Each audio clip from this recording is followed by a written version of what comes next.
Welcome, aviation enthusiasts. It's a Tuesday night or a Tuesday afternoon, depending on your time zone. This is once again an episode of Ask an Ambassador, where the You Can Fly ambassadors from across America unite for your listening and watching pleasure. I've got Pat Brown right over there from the great state of Texas. He's doing the whole central U.S. He's just that good.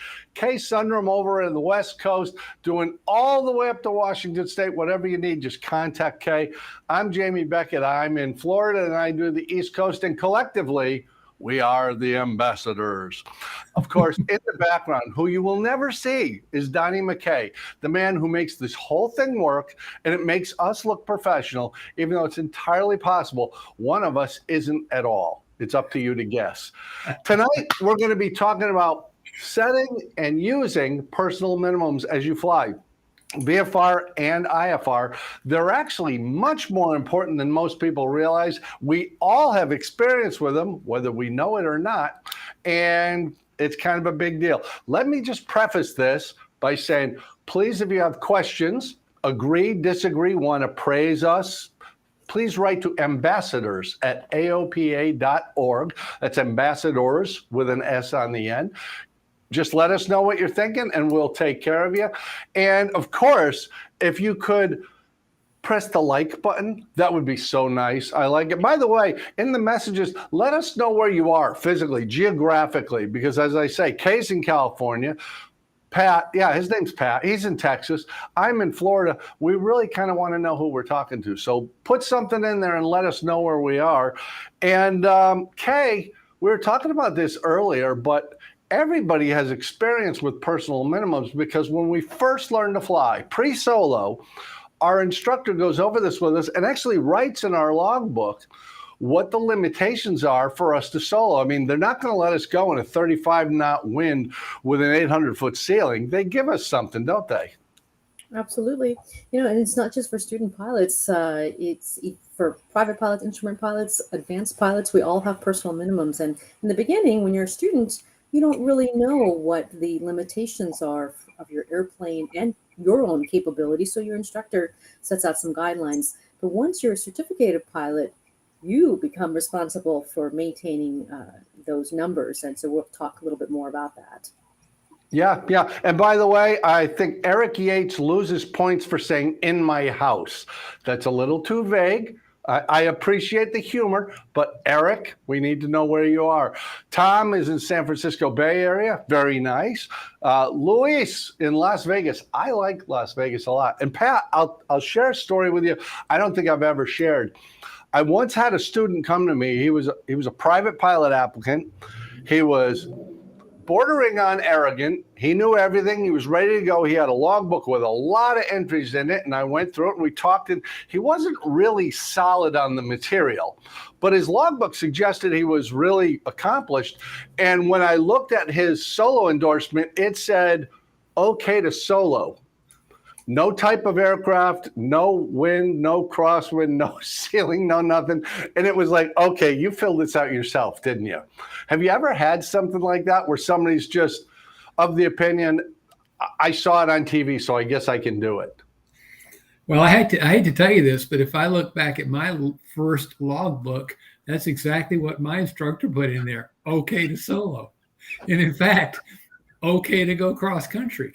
Back in the day, you didn't have to have these long legalese, I certify that, I have, et cetera, et cetera, et cetera. It was whatever the CFI said, and by golly, he just said, okay to solo. Well, plus Wilbur was using the quill and the inkwell. I mean, you can't write that much. So no, and in fact, I had to watch him. He was blowing on my logbook just to try to dry that ink out. So yeah, I get that. No, I haven't had any students come to me quite that extreme, but I certainly have had students, or learners, I think we're supposed to call them now, come to me with logbooks that, let's just say, seemed generous in their description of his or her ability. I'll put it that way, when you actually start to fly with them. So yeah, so when you inherit someone like that, it's incumbent upon us as CFIs, obviously, to to assess what their abilities are, and then put some realistic limitations in their logbooks. Yeah, yeah. And by the way, back to the geography, I'm really pleased. We got people from California, Nevada, Indiana, Maryland, West Virginia. This is really good. And by the way, Denise Mangold, I like that suggestion, doing an episode of Ask an Ambassador on medicals. I think that's a great idea. Count on it. We'll do that. We'll do that down the road for sure. Thank you, Denise. That's an excellent suggestion. Cavalier 102.5 says he was signed off. He or she, I don't know, was signed off with no solo written stipulations. And I was always really careful about this as a CFI, because when you sign off someone to solo, you are taking responsibility. You're the person giving them the rubber stamp saying they're good to go. And I did always establish weather minimums for them. And we always sat down and had a conversation, Kay, why are we doing this? And I tried to kind of instill that idea. This is something you should do throughout your flying career, whether you're recreational or whether you fly for business or whether you fly professionally. I mean, you should have some limit where you say, if a Category 5 hurricane is just off the coast, I think we're going to scrub this one. Do you have anything yourself that, whether for VFR or IFR, where you just say, that's the line, I'm not going if that's the case? Yeah, the decision-making process has so many different factors. And for those of you who are certificated pilots watching, you probably heard the acronym PAVE. So there are 4 categories in the decision-making process. And one category is you, the pilot, and what your capabilities are, but also the aircraft, because your personal minimums are going to be different depending on the airplane that you're flying. And I'll use myself as an example. I got a ton of hours in Cessna aircraft, and my personal minimums are going to be higher in that than in the Cirrus, because I'm rather new, I've been about a year flying in the Cirrus, and so my minimums are going to be different, plus the capabilities of the airplanes. They're so different types of airplanes, so they're going to be different. The environment has to do with the weather, the airport, for example, runway length. And I'll go back to myself as an example. In a 172 or 152, I'll go into really small airports that, especially if you use a short field technique, you can land really, really short and get off. But in the Cirrus side, won't go into anything under 2,500. They recommend to have 3,000 feet or more.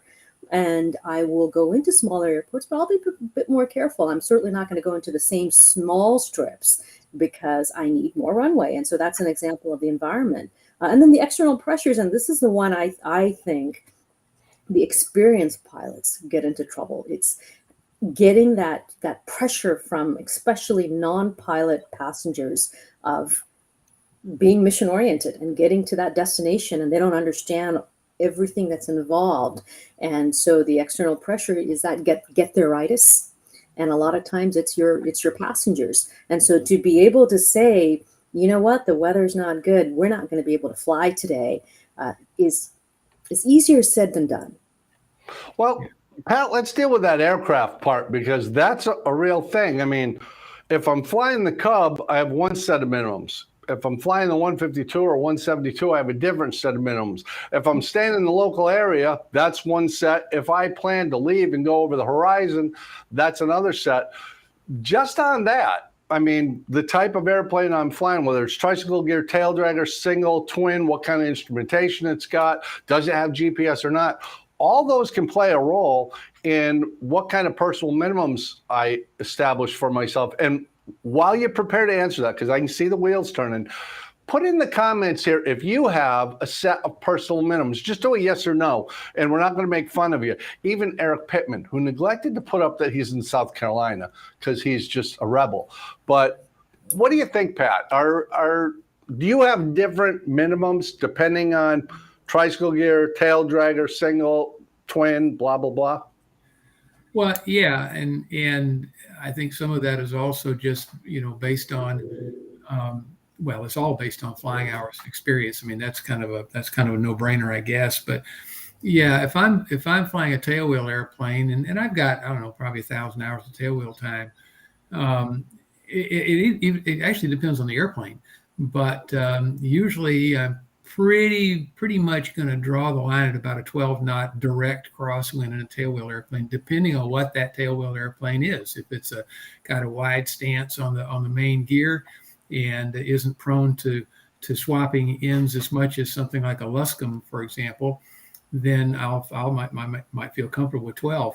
But if it is something like a J3, I know that your personal minimum on your J3 early on was 3 or 4 knots. So 10 knots within 30 degrees of runway alignment. Yeah, I knew. I mean, it was pretty conservative, and it should be. So it's very, very airplane dependent. If it's an airplane that I've got a whole lot of time in, then I'm generally pretty comfortable taking it up to whatever the design limits are on the POH. In the 182 that I have, I think it's 17 knots, if I remember the last time I looked. And I'm very comfortable in 17-knot direct crosswind. But if I was in a 152, like Woodstock or something along those lines, not so much. So, and that's just VFR. And then we can talk about IFR a little bit later if you like. But to me, it's very, very heavily dependent upon the type of airplane I'm flying and how much time I have in that airplane. So I would say my personal minimums are, I'll call them fluid, but always on the erring on the side of conservatism or being careful. That's very true. You bring up a good point. When I started flying the Cub, which was my first tail dragger, I did have very conservative weather minimums, 10 knots of wind within 30 degrees of runway alignment. I knew I could handle that. But when I had the Air Cam, it was much higher than that, even though it's a very light wing loading airplane, but it's a twin and the gear is set much wider and it's a much longer fuselage. The difference from the mains to the tail was significant. I mean, that thing was just a cakewalk because you could always set up asymmetric thrust to counteract a crosswind. That was a whole different thing. So it does lead to the point that personal minimums are going to change with each aircraft we're in. Now, Kay, you brought up the PAVE checklist, which is a great one, and environment. Let's say environment includes things like day and night. If you were working with a flight student, for instance, a set of minimums you give them for a day solo local might be very different than a night solo local, or if they wanted to do a cross country. Is that fair to say? You'd find a different set of minimums for them that force them to think about what you're doing and how the challenges might unfold? Absolutely. And it's not just for our students, even for ourselves. And I think I speak for both of you too, Jamie and Pat, that we have our own different minimums for day and night, because a lot of people treat night flying as instrument flying. And particularly in my neck of the woods in Southern California, I got a lot of mountains. And at nighttime, you can't see them at all, no matter what. And so you got to be respectful of the fact, okay, well, if it's night and depending on the terrain, no matter how capable you are, there's only so much you can do if you're over the mountains at night. And so I'll share one of my own personal minimums is between flying over mountains and IFR and night, those three, I like to pick one of those three. I don't like to couple any of those three together. That's just my own personal minimums. And it's not always, it doesn't always come down to capability. It comes down to risk mitigation and what your risk tolerance is, what you're willing to deal with. And so again, mountain, night, and what did I say? The third one here. No, I get what you're saying, though. And I'm pleased to see Eric Pittman, Vicky Croston, and Eric Gates are all saying, yeah, I've got personal minimums. So there's something that they're taking seriously. And we do have to, throughout our flying career, amend those. It's not just for student pilots, Kay, as you said. It's for all pilots because we're flying different equipment under different circumstances. And Pat, even to your point, if I'm ferrying an airplane I've never flown before, I've flown the type, but not this particular airplane, I might increase my minimums just so I've got a little more comfort level, where I picked up that 152 from you and flew it across half of America. after a while, I'm pretty comfortable. I've got the GPS locked in. I'm comfortable with what the instruments are telling me is accurate. I know what the engine sounds like and how the thing performs. So I might lower my minimums at that point because I feel, okay, I know what I'm capable of. I know what the airplane's capable of. But that's a valid thing, isn't it? As we go through our career, you say you got 1,000 hours or so in tail draggers. But if it's been 6 months since I've flown a tail dragger, I might drop them down, wouldn't you say? Yeah, I think that's a fair assessment. By the way, I'm going to give a shout out to Vicki Croston. She just joined us a little bit ago, and Vicki's a fantastic pilot, one of my favorite people. She's up in the Conroe area, just north of Houston. So, hello, Vicki. Thanks for joining us. So, yeah, when I bought the 182 that I have now, back in, I guess it was July or August, I don't remember. There's a third 182 that I've owned. They all of them kind of mid to late 70 vintage, and they all fly pretty much alike. But the avionics in this particular airplane, because I bought it from my avionics guy, as you can imagine, had all of the had all of the bells and whistles on it. And while I was somewhat familiar with all of them, I didn't have a whole lot of time behind any of them. And so, for probably a good 10 or 15 hours in that airplane, it was purely VFR. And I really was surprised at how far behind the airplane I was for an awful lot of that time, just trying and distracted because of all the the pretty colors and the bells and whistles that are in the airplane. So even when you've got a lot of time, to your point, Jamie, you have a lot of time in a particular type of airplane. If it isn't the airplane you're flying all the time, you got to be ready to adjust your minimums. And for me, for that first really probably close to 25 hours in that airplane, it was no IMC until I got all the buttons down. So yeah.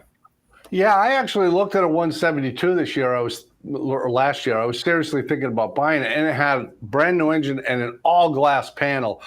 And it was actually information overload. It was more glass than I've ever seen in a 172. I mean, it had yoke mounts, panel mounts, everything, and it was so much information. I went with the ultimate. I mean, I want 6 miles visibility. I want a 3,500 foot ceiling or better. I want a lot of leeway as I get used to this thing, because too much information is at least as bad as not enough information, because if everything quits, I can look out the window.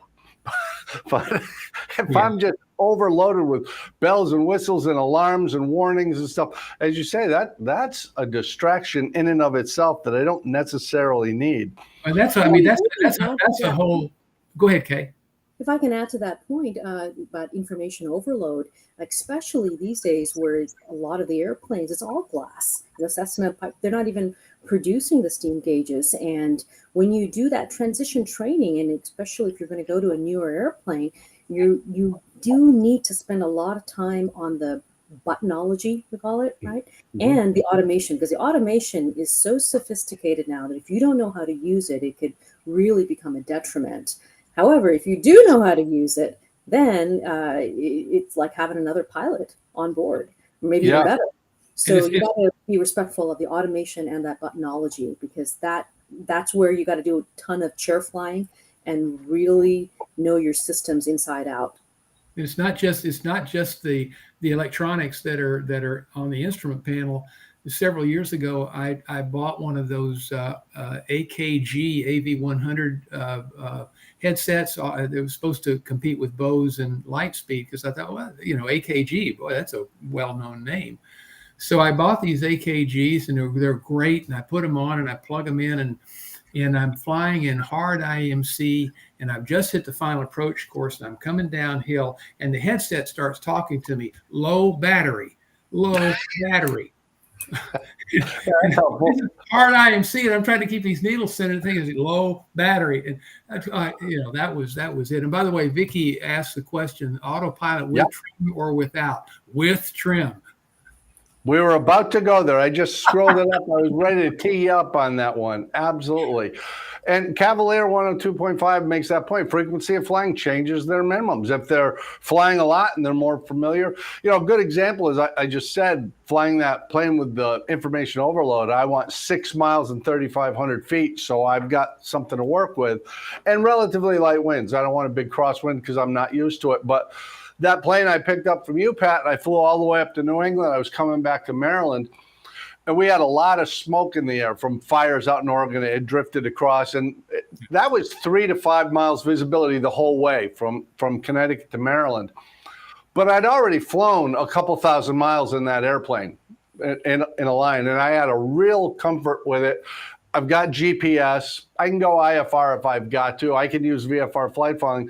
So that's one of those things where, depending on my comfort with the airplane and the circumstances and the fact that I'm flying over terrain I'm familiar with. I'm not, like you say, okay, I'm staying east of the mountains. I'm not over water. It's not nighttime. Any one of those things would have said, no, I'm just checking into a hotel. But those are all things we have to think of. Eric Yates says, thanks for saying that, Pat. I'm looking forward to flying IFR with new avionics on IFR trips. But after a VFR training flight to learn the new gadgets, my minimums will be VFR for a while. There's nothing wrong with that. Going with the conservative minimums, I think that's the way to go. And I've talked about this in Rusty Pilots many times. Pat has heard me. It's legal in Gulf airspace below 1,200 feet in daytime to go 1 mile and clear of clouds. Perfectly legal. Also galactically stupid, but it is legal. So just because the FAA has set minimums, that doesn't mean those should be your minimums or mine by any means. So it's worth setting your own. How about ceiling, Pat? I mean, I go for visibility and ceiling and winds. Do you have something, say you're flying VFR, is there a ceiling you like to see?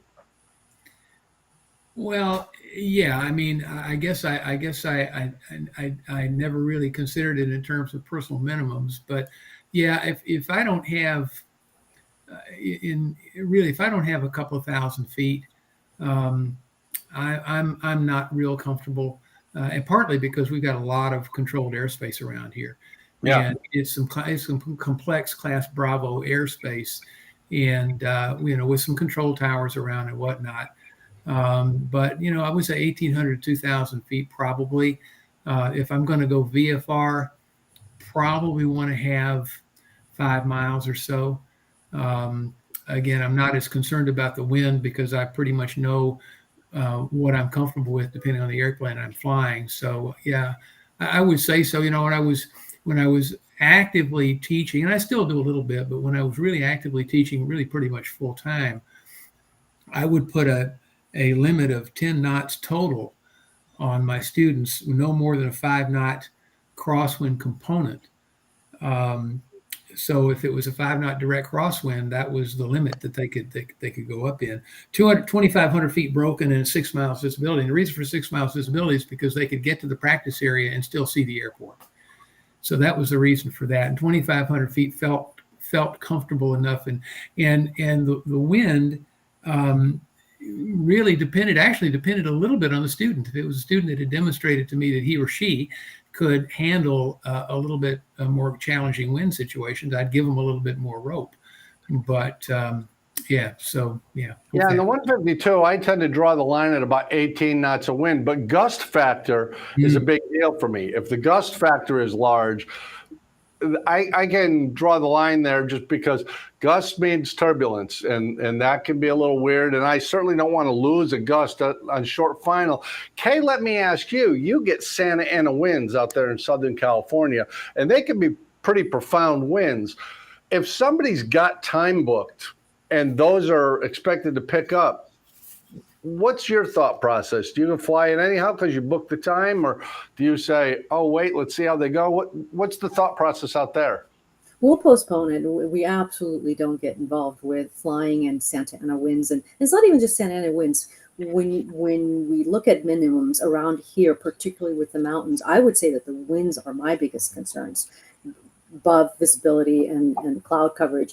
And it's just simply because it's going to catch you off guard, and you don't want surprises as you're coming into land, and you really need to know how the wind is moving in your area. And it's going to vary for the airplanes. You know, some of the lighter airplanes, I wouldn't even think of flying a 152 in some of these windy conditions, whereas a heavier airplane is more capable. However, if the runway is really short, may not be a good idea. So I do have to take into account the winds quite a bit. But we talked earlier about visibility and cloud coverage, and one of my personal minimums, I really don't like that marginal VFR section, where, remember, IFR, right, is 1,000-foot ceiling, 3-mile visibility, anything below that, right? Mm-hmm. And VFR is 3,000-foot ceiling, 5-mile visibility, and everything in between is that marginal. And my preference is to be either VFR or IFR, and in that marginal VFR range, I'd rather fly IFR. Yeah, and by the way, Nate Abel Flying Club, a great Texas flying club that has been remarkably successful. They've got a great comment. We have club wind limits for student members. Never thought about ceiling and visibility limits. Let me make it a little more complicated for you. What about freezing levels? I flew at a flight school up north at one time, and I am a Floridian, so 50 degrees, I'm not leaving the house. That's not even a lie. It's not happening. But I was flying for a place up in New England. We were flying 152s, 172s, Warriors, things like that. And we had kind of low scuddy sailings, and it was winter. And as you flew the pattern, I noticed I started picking up rime ice. And for me, that's no. I have no de-ice. I have no anti-ice. I'm starting to pick up ice. I don't like it. I terminate the lesson. Some of the other instructors kind of teased me a bit, and they're like, you're just in the pattern. What's the big deal? And I always looked at it as, I don't think I'm going to feel better crashing near the airport. If I'm picking up ice and I don't have a way to prevent it or get rid of it, I'm done for the day. And I'm not being silly, Nate. I mean, that's one of the things you might want to think about. And maybe you have a club rule, maybe you don't. And of course, there's the visible moisture component to think of. But that's one of those things that especially low time people, and Pat, I'm going to make an assumption here, especially low time people don't think about that. And let me throw a twist on this beyond that. There's that in the pattern, local flying, getting out to the practice area. But I've canceled VFR flights before in a VFR airplane because it was beautiful at my departure point and it was beautiful at my destination, but it was 400 overcast in between. Which means if I lose my engine, I have no idea what's below me. And when I break out, I don't have time to do anything about it. Got any thoughts on cross-country weather minimums? Well, sure, now that you asked. Hot seat. It reminds me actually of a number of years ago, again, when I was teaching really actively. And I had a student that was getting ready to go on his private pilot cross country, so more than 150 nautical miles. And I signed him off for it. I'd reviewed his flight planning. Everything was just fine, and it looked great. And the morning came for his departure. It was clear and a million miles Saturday morning, clear and a million outside, not a cloud in the sky. And I thought, man, this is going to be great. So he takes off, and I get a call maybe 4 or 5 hours later. Hey, did you make it back? And he said, yeah, I did. He says, but we need to talk. And I thought, oh, geez, what's going on? Well, what turned out was that he took off and his first leg was fine and went without a hitch. But as he went from his first to his second leg, the ceilings began to deteriorate on him. And so he's telling me the story. I said, what did you do? He says, well, I descended. I said, oh, okay. And he said, but they kept going down. Oh, well, okay, what did you do? I kept descending. I said, well, how low did you descend to? He said, about 1,000 feet. And, and I'm thinking, wow.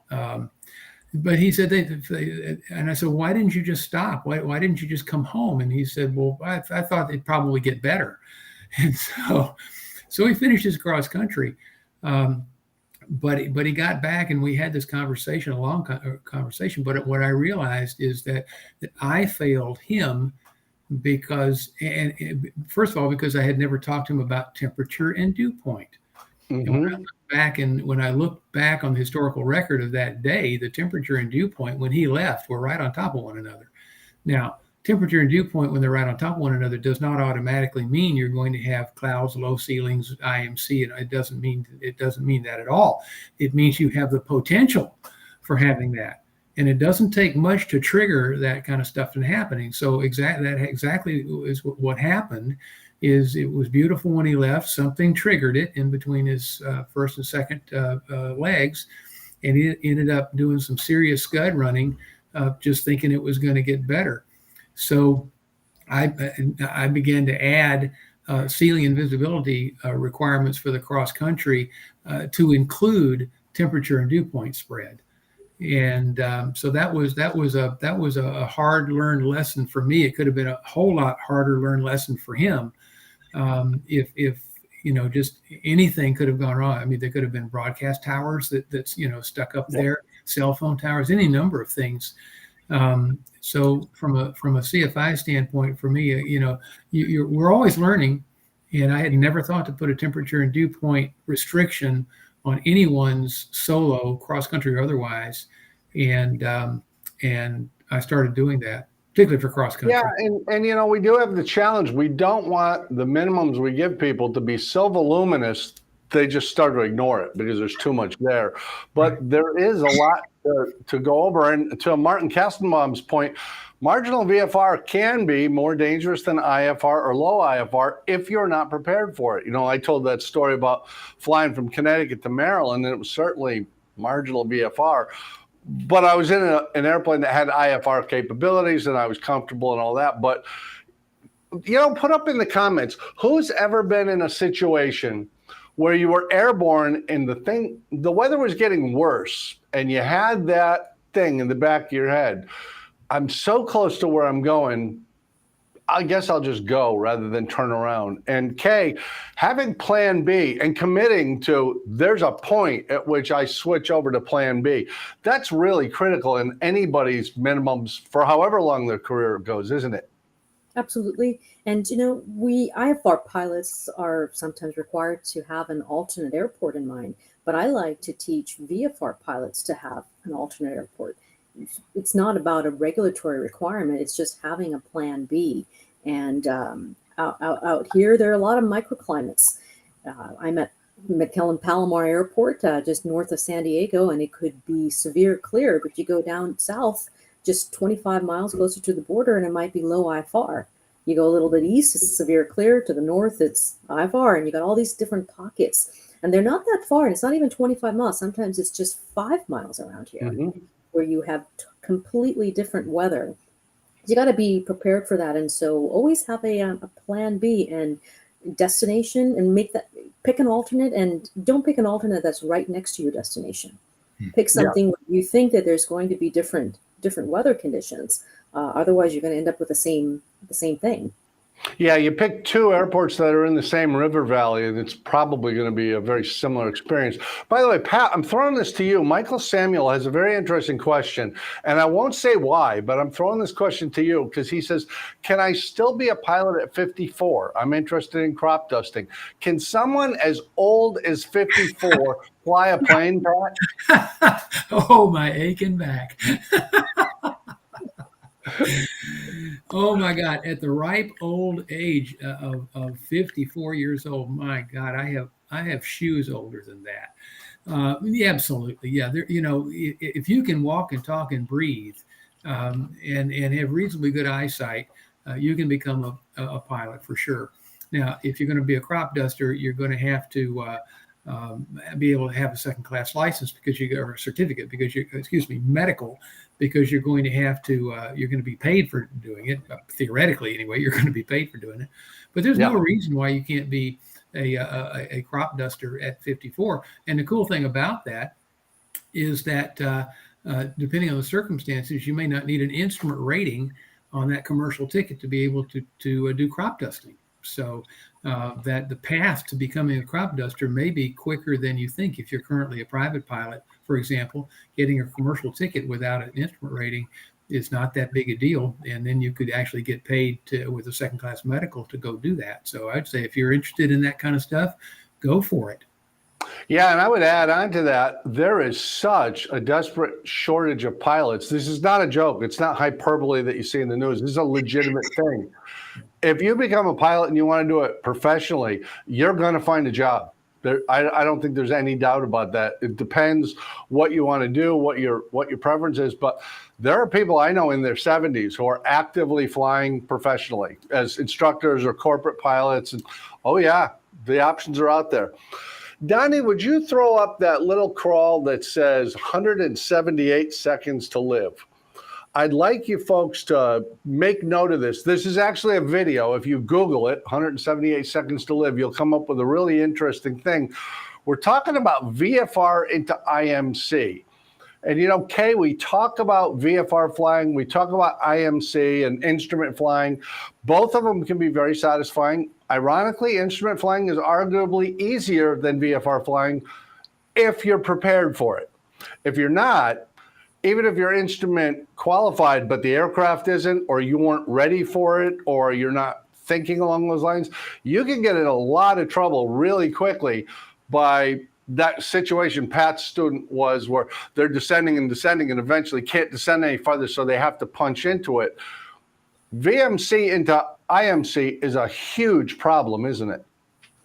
It is, and unfortunately, you know, it's statistics show that year after year, it's a recurring problem, and I believe that it comes down to the pilot and just using good judgment and deciding on the ground that this is something that you're not going to do. And there was a comment here from 805 EV that said sometimes your alternate is your departure point. This is about turning back. Yeah, absolutely. Your departure point is is a good alternate sometimes, and it comes down to the mindset that, hey, yes, I might be mission oriented, but sometimes it makes sense not to continue on, and it's just a judgment call. There's no real skill that your flight instructor or anyone can impress upon an individual. It comes from within, and the discipline to say, hey, this does not look good. This is not going to be convenient. I might inconvenience other people. I might end up getting so many more costs once I get on the ground with hotels and all that. But fine, we're going to put that aside, and I'm going to turn around, because isn't it always better to be, you know, on the ground wishing you were flying than flying wishing you were on the ground, right? And so make that good judgment call and turn back. And that's what these personal minimums that we're talking about are. It's good judgment, but it's also about discipline, and it's much easier said than done. Exactly, and that those personal minimums help inform us in our go no go decision, but that happens en route too. If things are turning worse than we expected, or they're below what our personal minimums are, and we know those are our minimums because we wrote them down, we take them with us, it's okay to turn back or go to another airport. By the way, Mark Evans says, hi, friends. I think we've all flown with Mark Evans. Yes, we have. And, a truly great guy. And by the way, while our topic is on personal minimums, you know, our general rule is you can ask a question on any topic you want. Well, I'm sure there's a personal limit somewhere, but I don't know what it is. But yeah, write us in on anything you'd like. And I'll tell you, Pat, I did my initial instructor ride was my instrument instructor ride. And I did it in Gainesville, Florida, which was a big thrill for me because I used to fly in there as a kid on Eastern Airlines. It was a really big deal. But, you know, your initial instructor ride is somewhat challenging, shall we say. There's a lot going on. And it was an absolutely beautiful day. And I flew back home to Sanford, Florida, and totally unforecast, it went IFR on my way home. Just hard IFR. And I was able to get a pop-up. And the lucky thing was, I wasn't exactly fresh as a daisy after a long day doing a check ride and flying across country to get to the examiner and back again. But I was shooting the ILS into my home airport that I had literally shot hundreds of times. It made it so much easier. I had total confidence going in there.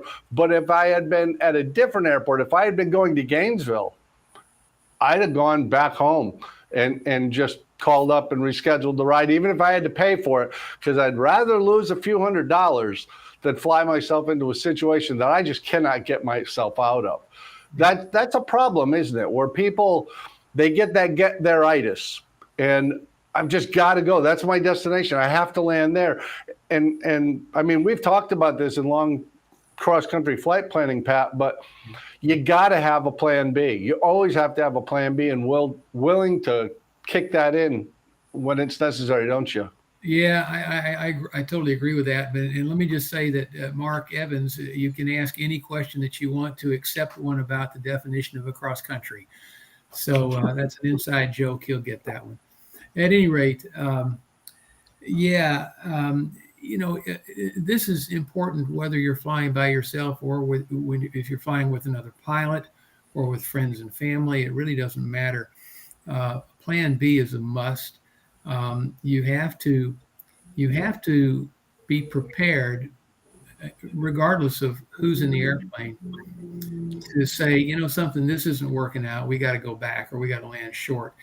And it's hard, as I think Kate said earlier, if you have family members or maybe business associates or something, or maybe it's as simple as you've promised a bunch of friends you're going to fly them to lunch on a Sunday afternoon, to have the conversation with them that goes kind of something like this.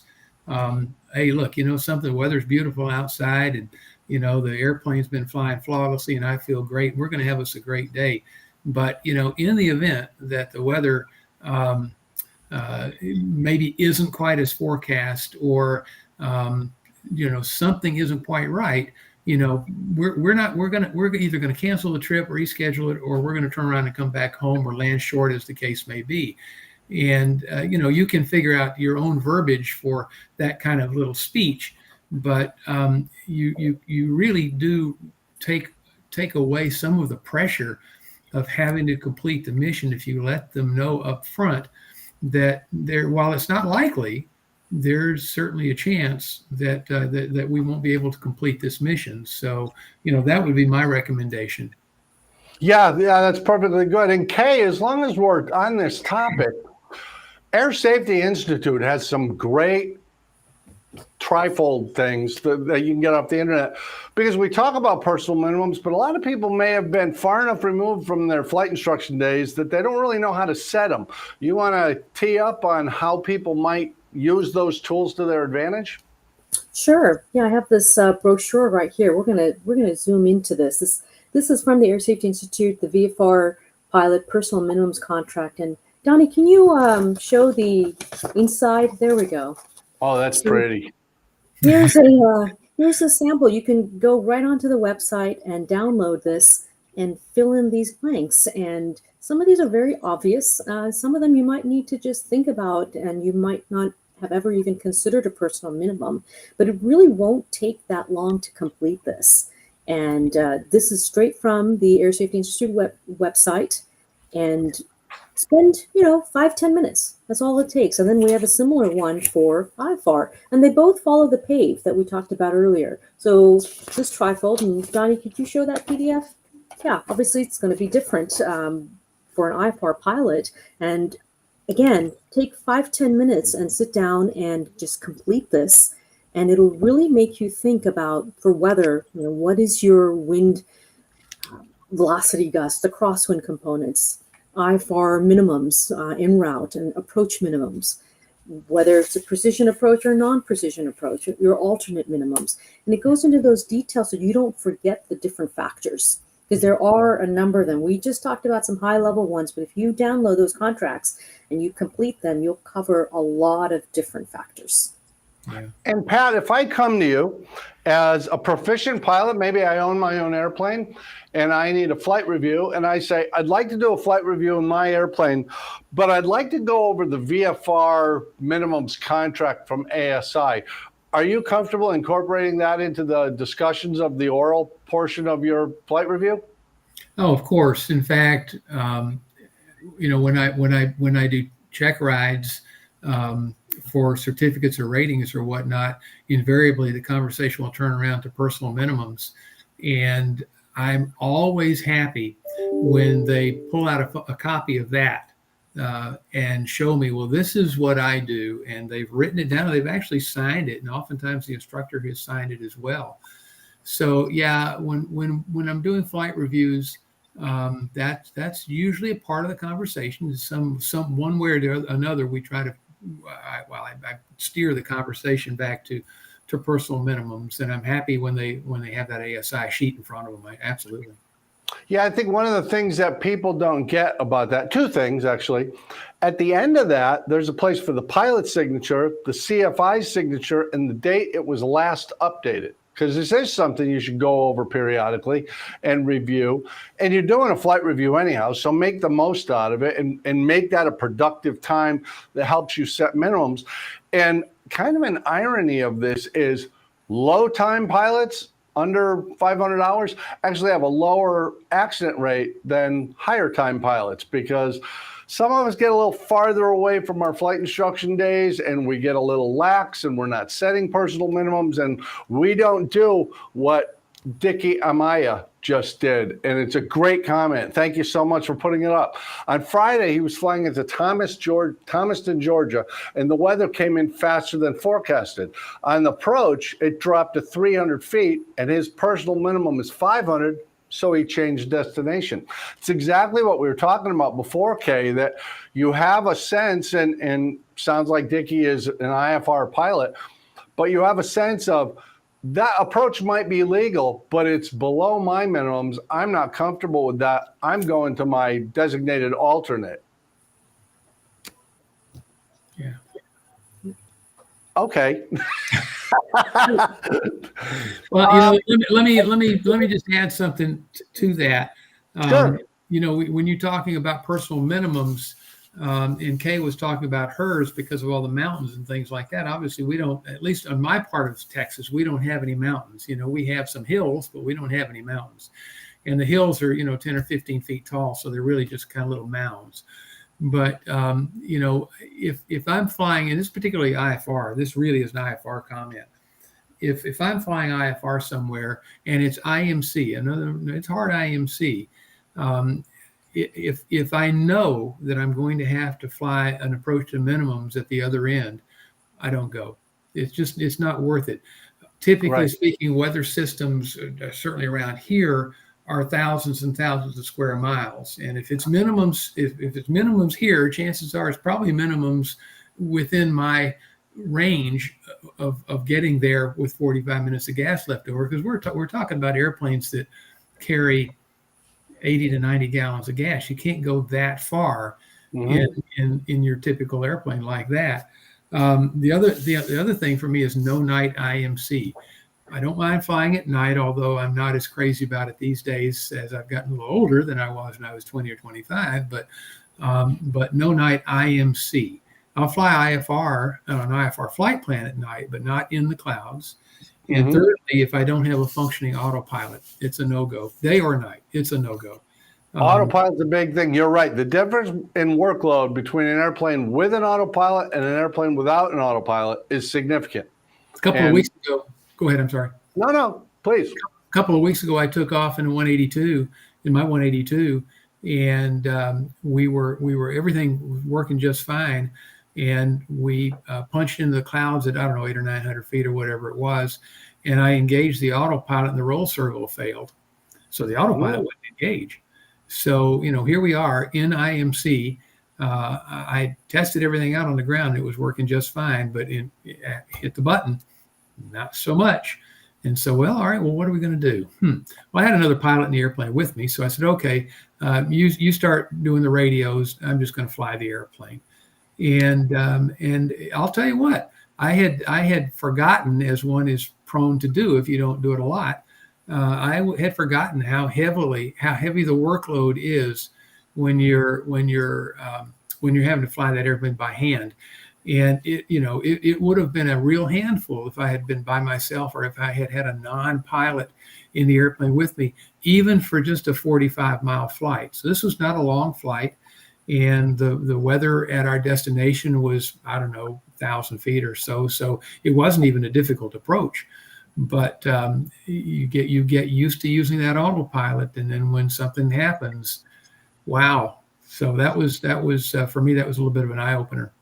Yeah, you're not kidding. The single pilot IFR is no joke. There's a workload there, and as you say, if that person in the other seat doesn't understand aviation. They're not a pilot. They can be of some use, but they also may be a distraction that can increase the workload. I want to address something that Nate Abel Flying Club just put up. With nearly 40 members, they would be interested in getting the members to fill out these to see how they compare. And we're talking about the VFR minimums contract. Let me make a suggestion to you, and please, Kay and Pat, feel free to disagree with me if you wish. A VFR, a flight review or an instrument proficiency check require a certain amount of groundwork. And as you know from doing Rusty Pilots, which we do, you can do the ground portion with 100 people covering that material. It's about instructions. So you could absolutely get your full membership together and do the ground portion of a flight review, making that contract the basis for the questions and the thought process and the decision making we're going to have, and plug in your own local area for destinations and departure points and that sort of thing. You could absolutely do that and raise the safety level of all the pilots in your group, because they're all now peers actively thinking about what are my minimums and why are those my minimums. And since I mentioned Rusty Pilot, Pat and I do the webinar version together often, and we make this point. When we make that go, no-go decision, there is no reason Pat and I should come to the same decision. Correct. We're flying different aircraft with different experience in different geographic areas. It's perfectly okay if one of us decides to go and one of us decides not to go, and somebody else says, well, maybe if the ceiling was a little higher, I'd go, or maybe if the temperature was a little warmer. That's perfectly okay. That discussion would count as part of a flight review. Dickie is back saying, ATC questioned his request for a change of destination. This is when the weather was below his minimums. I told him that was below my minimums. I felt good with my decision. And you know, you can say that. You can always say unable, can't you, Kay? If your destination has a weather situation that you don't like, or there's some other aspect of, you know, wind coming over the mountains and causing issues, you can always say unable and just go elsewhere, can't you? Yeah, and you don't have to give a lengthy explanation either, because you are the pilot in command. It's your decision. So, yeah. Yeah. Now let's reinforce this if we could. And Pat, I'll come to you first, and Kay, I'll come to you, because I'm an equal opportunity moderator. This really is a topic that virtually everyone should be talking to a CFI about in some capacity, don't you think? Whether you're actually going for a flight review, or whether you're just doing a little tail dragger training, or you're just flying to lunch with somebody who happens to be a CFI, pardon me, it's probably worth talking about establishing minimums or evaluating minimums, don't you think? Yeah, you know, and I think that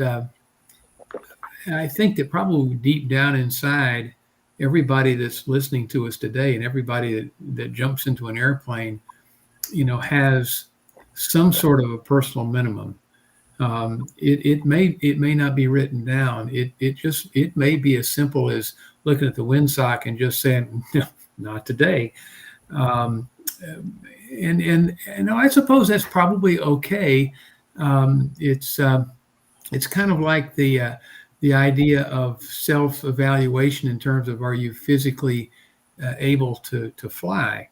Physically able. In other words, you might not have written down that if you have a fever of 103, you're not going to go fly, but you kind of intuitively know that if you have a fever of 103, you probably ought not to go fly, because you're probably seeing, you know, like weird creatures climbing down the walls or something, or that kind of a fever.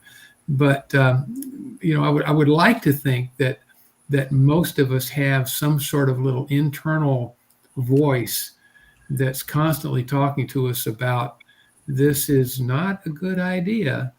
And even though it's not written down, and I certainly advocate writing it down. Don't misunderstand. I'm not saying that should substitute for writing something down or having a serious conversation with yourself about what are my personal minimums, like I was talking to you about flying at night, IMC without a functioning autopilot. I mean, those to me, that's just, I'm not going to violate those things. There's just nothing worth that. But, you know, some of the other stuff, you know, crosswind components in a tailwheel airplane, that's depends on the airplane. It's a kind of a fluid, almost a moving target. My experience in a particular type of airframe, and or the avionics within an airframe that I have a lot of time in, as we talked about earlier. I mean, all of these things are not necessarily written down, but I'm very, very conservative about when I'm going to jump in an airplane and go fly.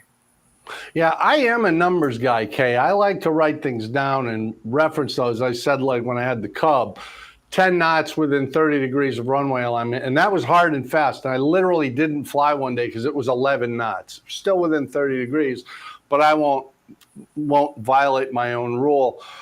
What's your thought on writing it down as opposed to just having a general sense? And I'll preface this by saying, beyond writing it down, my rule is if I ever find myself thinking this will probably work out, that's a hard no. If probably is coming into my thought process, no, that we're done now. I think when you write it down, you're more likely to follow through on it than just thinking about it and not being committed. You're going to fall prey to those external pressures. But when you have it written down, then there's no guessing. And like you said, there's no probably. And I shared a couple of mine before between mountain flying and night flying. I don't want to couple those. And I don't like to couple IFAR in the mountains. And so I like to pick one of those three. And that to me is something, you can't pay me enough money to violate that minimum. I'm not going to fly over the Sierra Nevadas at night, no matter how much Pat or Jamie you offer me in cash. I'm not going to do it.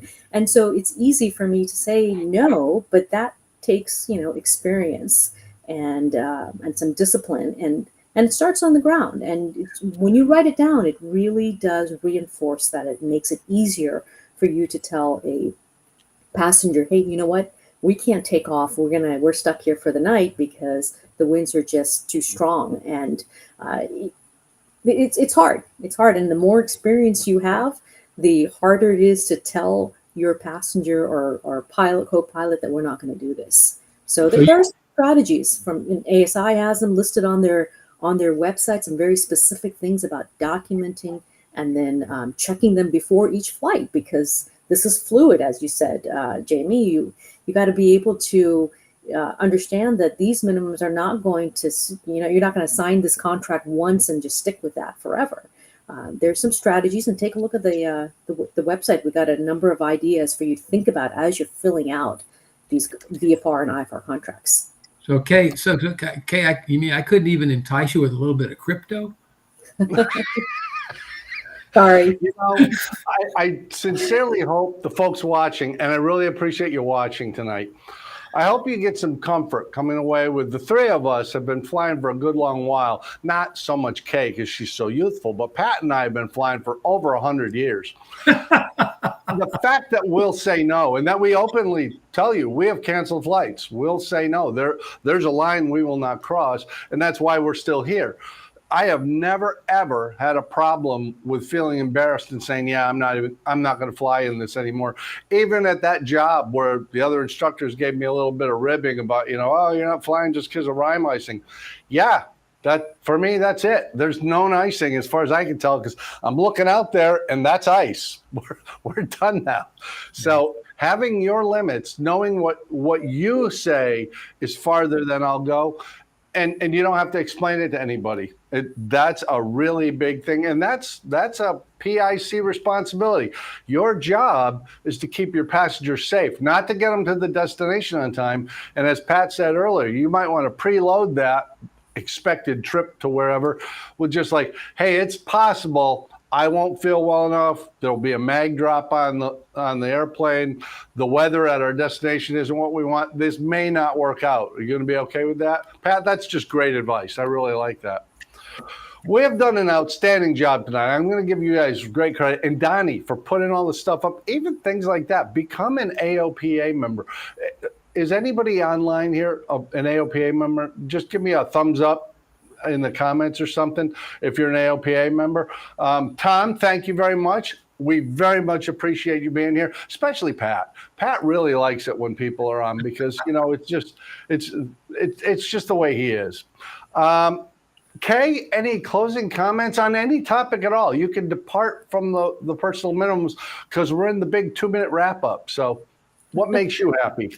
You know what? I just want to emphasize these contracts that we've been talking about. Carry it with you. Keep it in your flight bag. Yeah. Don't just fill this out and keep it at home. Actually, take it with you.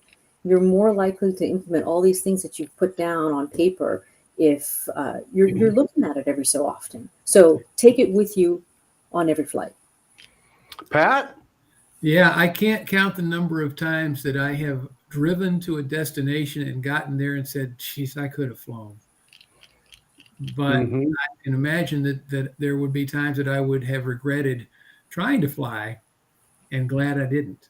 So don't ever be afraid to pull the plug on a flight, and don't ever be embarrassed because you've done it, because it's not worth the potential consequence.